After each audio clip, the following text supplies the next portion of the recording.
Radio Fígaro.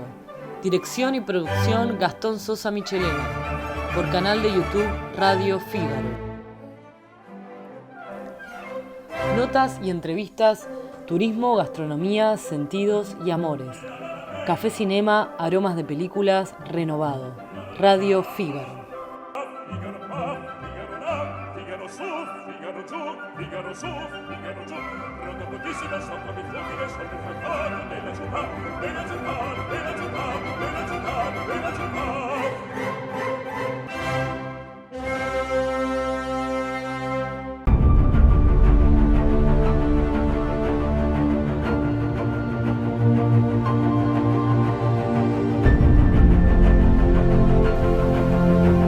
Radio Fígaro presenta la columna especial de Café Cinema, conducido por Gastón Sosa Michelena.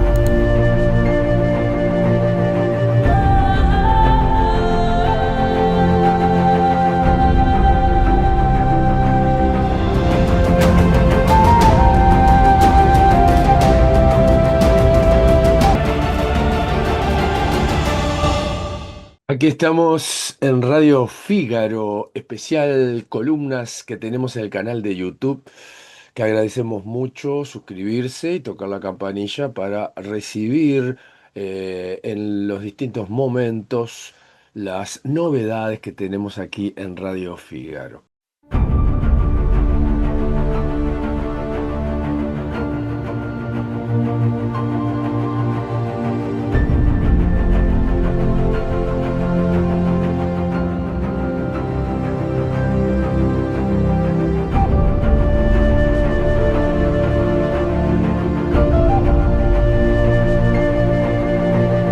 Bueno, estamos acá con el médico cirujano Carlos Trota, nacido en 1942, ¿puede ser? Pero 83 años tengo. Pero 83 años, bueno. Bueno, ya batallando desde la Segunda Guerra Mundial en el vientre y luchando por ahí.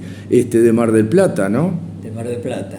Lo que pasa es que mis primeros 2 años después de egresar de la Facultad de Medicina de la Universidad Nacional Pública de Buenos Aires, mis 2 primeros años lo hice como médico rural, en la residencia de medicina en lo que se conoce como Ingenio Ledesma. Un ingenio azucarero, ¿no? Es un ingenio azucarero con una historia política bastante cuestionable. Claro. El año que viene probablemente haya actos en recordación de lo que se llamó el apagón de Ledesma, donde se apagaron todas las luces, hubo 400 desaparecidos.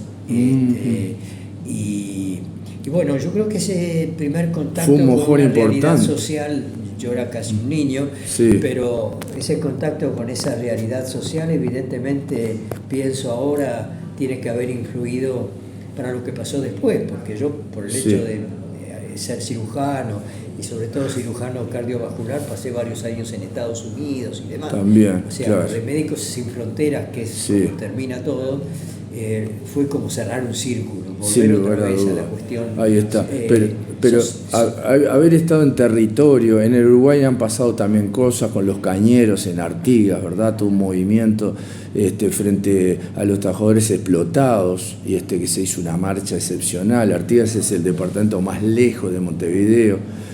Para Argentina debe ser poco, pero acá son 600 kilómetros, que es lo que mide la longitud, esa máxima, y vinieron en una marcha tremenda por los derechos, y bueno, la explotación de todo lo que ha generado. Y entonces tal vez tú ya con la carrera de médico, viendo la situación social, fuiste un poco amasando el territorio donde te gustaba o podías aplicar tus conocimientos, ¿verdad? Claro, porque yo veía, seguramente ahora, ojalá el año que viene pueda ir a Ledesma, si se cumplen está en el nordeste argentino. En la provincia de Jujuy. Jujuy, sí, bien al norte. Cerca de la frontera boliviana. De Bolivia, sí. La mayor parte de los zafreros que venían en esa época eran bolivianos, que venían en vagones de carga. Tremendo.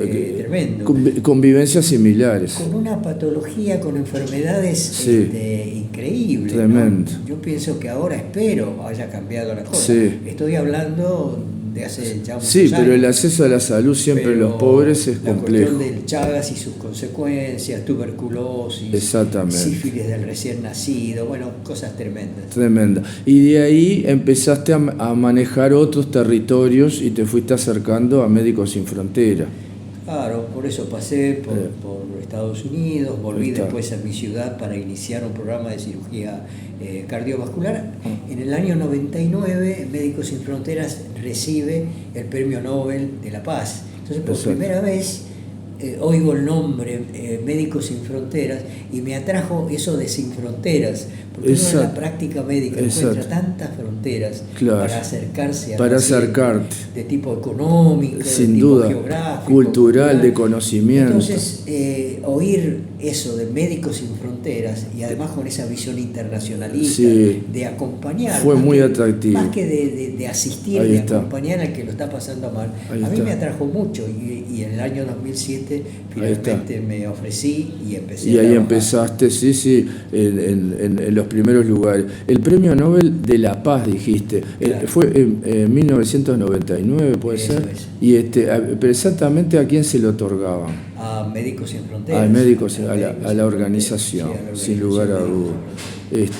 Bien, este programa en Radio Fígaro, que lleva el nombre de mi padre porque era peluquero, Fígaro, un barbero de un pueblito de Pan de Azúcar. Entonces, en homenaje a él, yo tengo varias columnas. Columnas sobre el derecho y la literatura, con un abogado que empieza a tomar los cuentos y de ahí habla de la vida real que le pasa en el pueblo, en el barrio, a Juancito, a la señora, en el divorcio. Después, con una psicóloga, tenemos una columna y pusimos a Batman en el diván, que dijera su situación, pero pusimos al personaje que lo forma, Wade, a ver quién era el problemático, y encontramos una figura oscura, con problemas sexuales, con una serie de situaciones. Es parte de algunas columnas que nosotros tenemos. Y bueno, y en la columna esta, Café Cinema, usamos el cine, también porque la gente ve mucho cine y de los personajes a veces lo asocia con las personas, ¿no? ¿Has visto cine bélico? Sí, he visto mucho, porque has visto la vida bélica, pero el cine, un poco la ficción. Algunos que tienen actualidad. Sí. Por lo que está pasando actualmente en Gaza, como la batalla de Argelia, sin lugar a dudas. Pero ahora el cine palestino, lo último que ha merecido un premio Nobel, que se llama No Other Land, ninguna otra tierra, y que sus productores y directores han sufrido las consecuencias cuando han vuelto a Israel. Increíblemente. Y el director palestino, hablando en el momento de la recepción del Oscar, dijo: nosotros dos, que ahora somos iguales, volvemos a un país donde no somos iguales. Entonces denunció así, en una forma muy evidente, pero delante de ese público, menos que de Hollywood, de que hay una parte en este momento. Sin lugar a dudas. La película realmente creo que vale la pena. Sin lugar a dudas. Pero hay otras también. Hay otra. Nosotros esta charla la estamos haciendo en la Facultad de Información y Comunicación, que es un poco mi casa, y yo acá hice un trabajo sobre una crónica que se llamó Franja de Gaza, guerra o genocidio, con un signo de interrogación, tratando de argumentar y llevando todo una trama de lo que pasó históricamente, muy breve. Pero para hacer crónica necesitaba un personaje. Yo usé a Emad. Emad es un palestino que hizo el documental 5 cámaras rotas, se las fueron rompiendo una tras otra, verdaderamente testimonial. Esta otra, que es El hijo del otro, donde una familia palestina y una familia israelí les cambian el hijo, y a los 20 años de esos niños empieza lo que genera, porque claro, cuando a vos te tocan el alma o el corazón o tu familia, empezás a mirar capaz que distinto.